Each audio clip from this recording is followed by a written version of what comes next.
எல்லாருக்கும் வணக்கம். நான் இப்போ எறா கீரை ரெசிபி செய்ய போகிறேன்.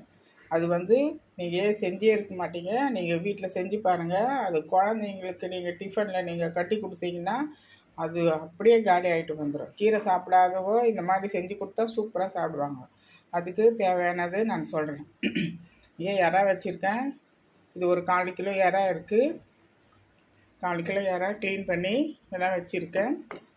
கீரை ஒரு கட்டு க்ளீன் பண்ணி அதை கட் பண்ணி வச்சுருக்கேன். அது சிறுகீரையோ அரைக்கீரையோ அது 2 கீரையில் எந்த கீரையோட உங்களோட சாய்ஸ் யூஸ் பண்ணிக்கலாம். அது தேங்காய் வச்சுருக்கேன். அது தேவையான அளவு. அதுக்கு தாளிப்புக்கு 2 வெங்காயம், பெரிய வெங்காயம் வச்சுருக்கேன். கடுகு சோம்பு வச்சுருக்கேன். மஞ்சள்தூள் வச்சுருக்கேன். மிளகாய்த்தூள் ஒரு 1.5 ஸ்பூன் வச்சுருக்கேன். உப்பு தேவையான அளவு வச்சுருக்கேன். 1/2 ஸ்பூன் கரம் மசாலா வச்சுருக்கேன். 1/2 ஸ்பூன் சோம்புத்தூள், சீரகத்தூள் வச்சுருக்கேன். அவ்வளோதாங்க. இப்போ நம்ம இது தாளிப்பு கொடுத்துடலாம். இதுக்கு தேவையான பொருள் எறா, கீரை. இது ரெண்டுமே போட்டு மிக்ஸ் பண்ணி செய்தா எறாவும் கீரை பொரியலும். எதுவுமே தனித்தனி கிடையாது. எறாவும் கீரையும் போட்டு செய்கிறது தான், மிக்ஸ் பண்ணி போட்டு தான் கீரை பொரியல். இப்போ தேங்காய், வெங்காயம், மற்ற சாமான்கள் வச்சுருக்கேன். இப்போ கடாய் காயுது. காய்ஞ்சிட்டோன்னே இப்போது நான் எண்ணெய் ஊற்றுறேன். தேவையான அளவு எண்ணெய் எவ்வளவோ அதை நான் ஊற்றுறேன். இது கடலை எண்ணெய் தாங்க ஊற்றுறேன் நான். அது தேவையானது கடலை எண்ணெய் ஊற்றுறேன். இது இப்போ போதுமானது. இப்போ எண்ணெய் கடுகும் சோம்பு போடுறேன். நல்லா பொரியணும். நல்லா பொரிஞ்சு வரணும். அது பொரிஞ்சு வந்தோன்னா நம்ம வெங்காயம் போடுவோம். வெங்காயம் போட்டு கொஞ்சம் ரொம்ப ப்ரௌனிஷாக வதக்கணும்னு இல்லை, சும்மா அது கண்ணாடி பதத்தில் வந்தால் போதும் நம்மளுக்கு. அது இப்போ நல்லா பொரிஞ்சு வருது. அது இப்போ நல்லா பொரிஞ்சு வருது. ஒரு 2 நிமிஷம் நல்லா பொரியணும். அப்போ தான் அந்த கடுகு பொரிஞ்சாதான் அது நல்ல வாசனை இருக்கும். இல்லைன்னா வாசனை இருக்காது, ஒரு மாதிரி கசப்பு தன்மை இருக்கும். நீங்கள் இது வீட்டில் நீங்கள் கண்டிப்பாக நீங்கள் ஒரு 4 கிலோ எறாவும் ஒரு கீரை கட்டு வாங்கிக்கிங்க. அரைக்கீரையோ சிறுகீரையோ அதை வாங்கி நான் சொன்ன மெத்தடில் நீங்கள் செஞ்சு பாருங்கள். அவ்வளோ பிரமாதமாக இருக்கும். பிள்ளைங்களுக்கு நீங்கள் சாப்பாடு அதிலே நீங்கள் பிசைஞ்சி கட்டி கொடுத்தீங்கன்னா அதை சூப்பராக சாப்பிட்டு வரும். பாக்ஸ் தான் வரும். ஏன்னா கீரை யாருமே விரும்பி அவ்வளோ சாப்பிட மாட்டாங்க, சின்ன பிள்ளைங்க. நீங்கள் இந்த மாதிரியான செஞ்சு கொடுத்தீங்கன்னா அவங்க அவ்வளோவா அழகாக சூப்பராக சாப்பிட்ருவாங்க. இப்போ நான் வெங்காயம் போடுறேன். பொரிஞ்சிச்சு. இப்போ வெங்காயம் போடுறேன்.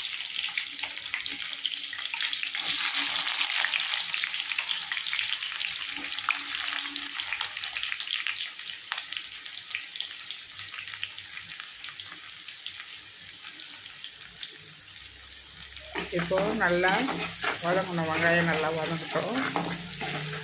வதங்கணுன்னா நம்ம இந்த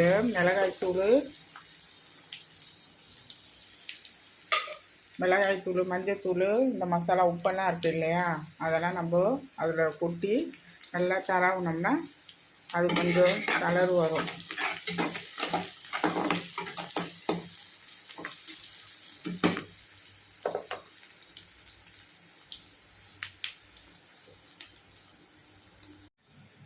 இப்போ நல்லா வெங்காயம் நல்லா ப்ரௌனாக சவுண்ட் வந்துடுச்சு.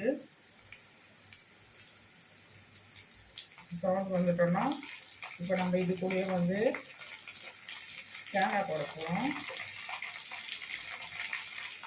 இப்போது தேங்காய் இது எவ்வளோ தேவையோ தேங்காய் இப்போ நான் போடுறேன்.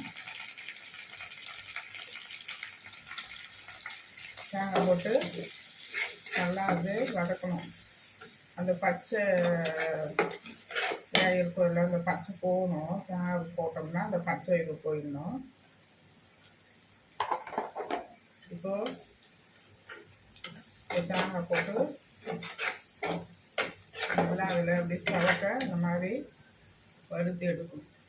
இந்த மாதிரி சவக்க வறுத்து எடுக்கணும்.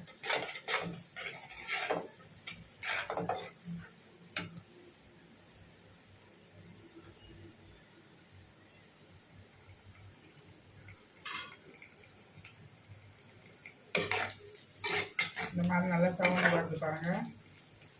இந்த மாதிரி சவுண்டு வந்தோன்னா இப்போ நம்ம தேவையான பொருள் வச்சுருக்கோம்ல, மிளகாத்தூள், மஞ்சத்தூள், கொஞ்சம் கரம் மசாலா, இது வந்து சோம்பு சீரகத்தூள், உப்பு இப்போ அதில் போட்டுருக்கோம்.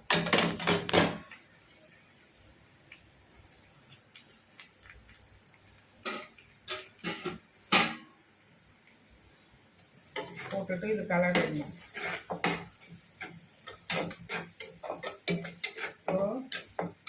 நல்லா அந்த கலர் வந்துச்சு பாருங்க. மிளகாத்தூள் மஞ்சத்தூள்லாம் போட்டதுனால நல்லா சவுண்டு வந்துடுச்சு. இப்போ நம்ம இறா க்ளீன் பண்ணி வச்சுருக்கோம் இல்லையா, அந்த இறாவே நம்ம இதில் போட்டோம்.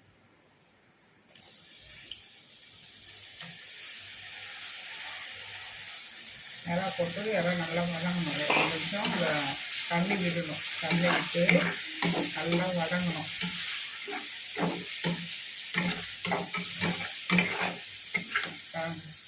நல்லா புளி வதங்கி வந்துடும்.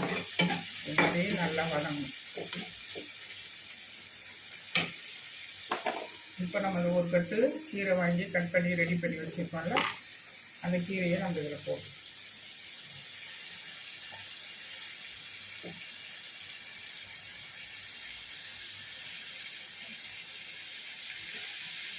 கீரையை போட்டோம். ஒரு கட்டு கீரையை போட்டோம்.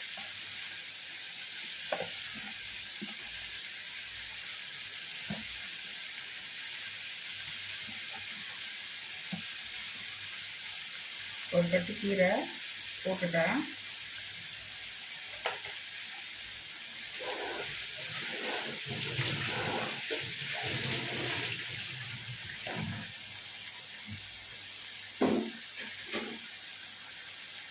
கீரை போட்டுட்டு நல்லா கரண்டியை போட்டு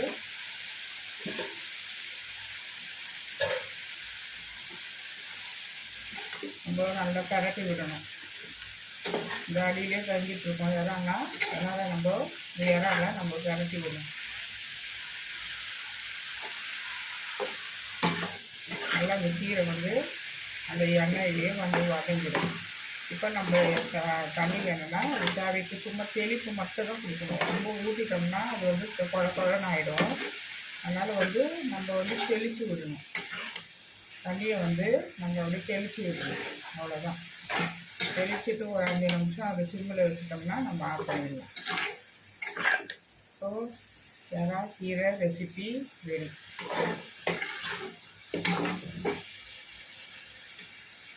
இப்போது கொஞ்சம் தண்ணி எடுத்து நான் வந்து தெளித்து விடுவேன். ரொம்ப ஊற்றல, அது தெளித்து விடுவேன்.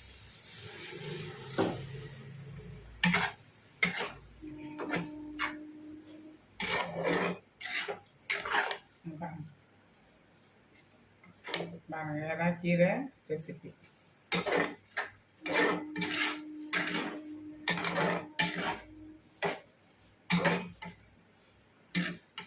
உப்பு இருக்குதான்ட்டு நீங்கள் செக் பண்ணிக்கோங்க. உப்பு எவ்வளோயோ அவ்வளோ தேவை யூஸ் பண்ணிக்கோங்க. நான் போடுறது அது போதுமானது. அது உங்களுக்கு தேவைன்னா உப்பு கொஞ்சம் கூடுதலாக வேணும்னா அதுக்கேற்ற மாதிரி நீங்கள் போட்டுக்கணும்.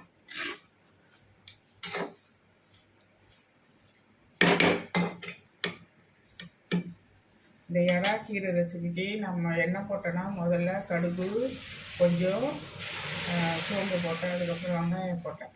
அது வதங்கணுன்னா அதுக்கப்புறம் மிளகாய்த்தூள், கரம் மசாலாத்தூள், சோம்பு சீரகத்தூள், மஞ்சள் பொடி போட்டு உப்பு போட்டு வதக்கிட்டு அதுக்கப்புறம் கொஞ்சம் வந்து தேங்காய் போட்டேன். தேங்காய் போட்டு நல்லா வதக்கிட்டு அதுக்கப்புறம் கீரை போட்டு இறா போட்டுட்டு அதுக்கப்புறம் கீரை போட்டு கொஞ்சம் தண்ணி ஊற்றி சும்மா லேசாக தொளிச்சு விட்டேன். ரொம்ப தண்ணி இல்லை, லேசாக தொளிச்சு விட்டேன். இவ்வளோதான் இருக்கணும் தண்ணி. அவ்வளோதான். இது வந்து ஒரு 5 நிமிஷம் ஒரு இது நல்லா வெந்துடணும். வெந்துடுச்சோன்னா நம்ம இதை நம்ம ஆஃப் பண்ணிடலாம். இதுதான் கீரை இறா ரெசிபி. சூப்பரான டிஷ் இது. நீங்கள் வீட்டில் செஞ்சு பாருங்கள். இது செம்ம சூப்பராக இருக்கும். வீட்டில் நீங்கள் குழந்தைங்களுக்கு கொடுங்க. இதை செஞ்சுட்டு இதை சாப்பாடு வந்து அதை பிசைஞ்சு அதை டிஃபன் பாக்ஸில் போட்டிங்கன்னா அதை வந்து சூப்பராக சாப்பிடுவாங்க பிள்ளைங்க.